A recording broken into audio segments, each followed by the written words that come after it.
श्रीराम शुकासारिखे पूर्ण वैराग्य ज्याचे, वसिष्ठा परिज्ञान योगेश्वराचे, कवी वाल्मिका सारिखा मान्य ऐसा, नमस्कार माझा सद्गुरु रामदासा. जय जय रघुवीर समर्थ. सार्थ श्री दासबोध दशक चौथा, समास पाचवा, अर्चन भक्ती. परमात्म्याचा साक्षात्कार होण्यास माणसाला स्वतःमधील माणूसपणाच्या पलीकडे उडी मारावी लागते. असे पलीकडे जाण्यास मार्ग दोन आहेत. माणूसपणा नाहीसा करून परमात्म्याला झोंबायचे हा तर एक मार्ग, तर माणूसपणाला परमात्म्याकडे सर्वस्वी वळवायचे हा दुसरा मार्ग होय. ज्ञानमार्ग आणि योगमार्ग पहिल्या प्रकारात मोडतात, तर भक्तिमार्ग दुसऱ्या प्रकारात मोडतो. माणसाच्या स्वभावाचा असा एक गुण आहे की ज्याच्यावर आपले प्रेम असते त्याचा सत्कार केल्याशिवाय, त्याची पूजा केल्याशिवाय आपल्याला चैन पडत नाही. यामध्ये अर्चन भक्तीचे मूळ सापडते. जगात जे जे काही उत्तम व पवित्र आहे ते भगवंताला अर्पण करणे हे अर्चन भक्तीचे प्रधान लक्षण आहे. पण परमात्मा किंवा भगवंत अत्यंत सूक्ष्म आहे, म्हणून अर्चनाचे सुद्धा स्थूल व सूक्ष्म, बाहेरील व आतील असे दोन प्रकार असतात. प्रथम बाहेरील अर्चन कसे ते पहा. आपली उपास्य देवता आधी निश्चित करावी. सद्गुरू सुद्धा उपास्य देवता होऊ शकते. तिची सुरेख मूर्ती किंवा तस्वीर असावी. रोज तिला स्नान घालावे. त्यानंतर उत्तम वस्त्र, चंदन, सुगंधी द्रव्ये व फुले तिला वाहावी. तिला सुग्रास नैवेद्य दाखवून तिची आरती करावी आणि अगदी मनापासून साष्टांग नमस्कार घालून अत्यंत प्रेमदृष्टीने एकदा तिच्याकडे बघावे. आता आतील अर्चन कसे ते पहा. माणसाच्या अंगी कल्पना नावाची एक विलक्षण शक्ती आहे. आपण ज्ञान साधना करीत असता कल्पनेची फार मदत होते.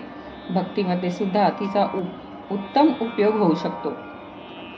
प्रथम आपली उपास्य देवता किंवा सद्गुरू माऊली आपल्या हृदयात आहे अशी भावना करावी.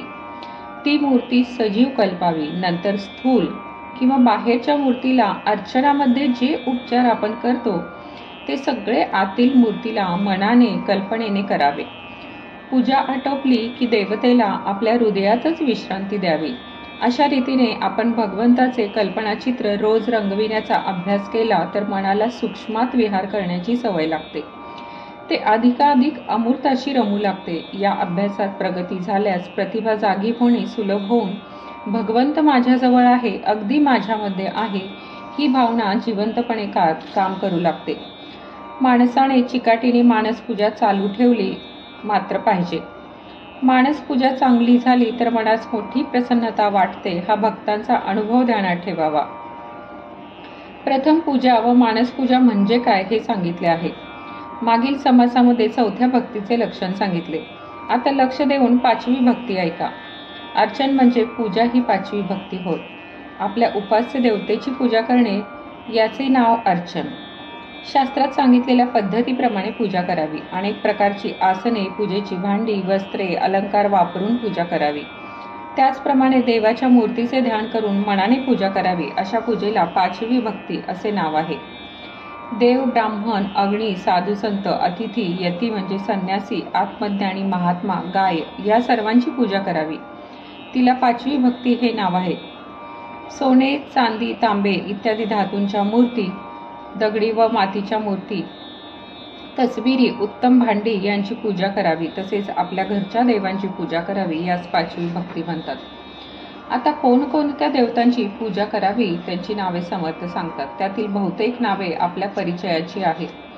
7 आणि 9 शुभचिन्ह असलेले दगड, शाळीग्राम, चक्राचे चिन्ह असलेले दगडाचे तुकडे, शंकराच्या पिंडी उन्हात धरल्यावर ज्यातून अग्नी बाहेर पडतो असे सूर्यकांतमणी, चांदण्यात ज्यातून पाझर बाहेर पडतो असे चंद्रकांतमणी, बाण, शेंदूर फासलेले दगड, नर्मदेतील गोटे, भैरव, भगवती, मल्हारी, मुंजा, नरसिंह, बनशंकरी, नाग, अनेक प्रकारचे नाणी, पंचायतने, गणेश, शारदा, विठ्ठल, रंगनाथ, जगन्नाथ, नटराज, श्रीरंग, हनुमंत, गरुड, मत्स्य, कूर्म, वराह, नरसिंह, वामन, परशुराम, राम, कृष्ण, हयग्रीव म्हणजे माणसाचे धड व घोड्याचे तोंड असा विष्णूचा अवतार, अशा सगळ्यांची त्यांच्या मूर्तीची पूजा करावी.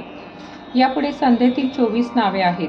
केशव, नारायण, माधव, गोविंद, विष्णू, मधुसूदन, त्रिविक्रम, वामन, श्रीधर, ऋषिकेश, पद्मनाभ, दामोदर, संकर्षण, वासुदेव, प्रद्युम्न, अनिरुद्ध, पुरुषोत्तम, अधोक्षज, नरसिंह, अच्युत, जनार्दन, उपेंद्र याप्रमाणे हरिहरांच्या अनंत मूर्ती आहेत. भगवंत, जगदात्मा, जगदीश यांच्या मूर्ती आणि शिवशक्तीच्या अनेक प्रकारच्या मूर्ती घेऊन त्यांची पूजा करावी. त्याचप्रमाणे अश्वत्थ नारायण, सूर्यनारायण, लक्ष्मीनारायण, त्रिमल्ल नारायण, श्री हरिनारायण, आदिनारायण, शेषशाही परमात्मा अशा परमेश्वराच्या अगणित मूर्ती आहेत. त्यांचे पूजन करणे ही 5वी भक्ती होय. नंतर कुलधर्म व कुलाचार जसे परंपरेने चालत आले असतील तसे चालू ठेवावे. याशिवाय आपल्या घरी जे कुलधर्म असतील ते जसे चालत आहेत तसेच करावे. ते उत्तम असोत किंवा मध्यम असोत, आपण ते करीत जावे.